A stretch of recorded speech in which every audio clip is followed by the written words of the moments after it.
Alam nga talaga mga kalabaw to. Ano bang problema ng mga kalabaw ngayon? Lagi na lang nasisipa. Yo, what's up mga kuis? Mga kamusta ang buhay-buhay?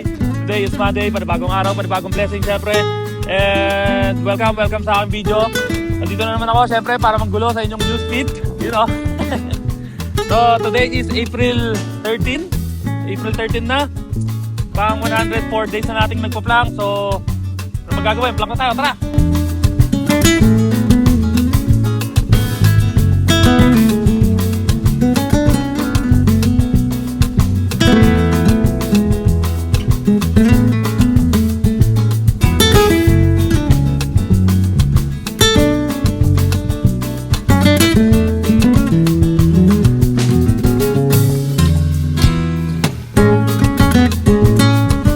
Guys, sa masaya ngayong araw, yun lang naman yung purpose ng video to, alam nyo na yan. And syempre maraming salamat lagi sa mga nakasuporta sa akin dyan. And maraming salamat din sa mga naka-follow at sa mga naka-subscribe. And syempre maraming salamat din sa mga nagla-like, sa mga nagre-react ng video ko, and sa mga nag-share. Maraming salamat sa inyong lahat. And sana supportahan nyo ako lagi, sana pagpatuloy nyo lang akong supportahan. And samahan nyo yung journey ko, mag-plank araw-araw, alam nyo yun, para lalo akong ma-boost.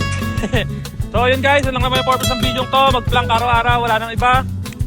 Paano guys, hanggang dito lang. Ingat kayo palagi, kita-kits tayo bukas. Peace out, bye bye.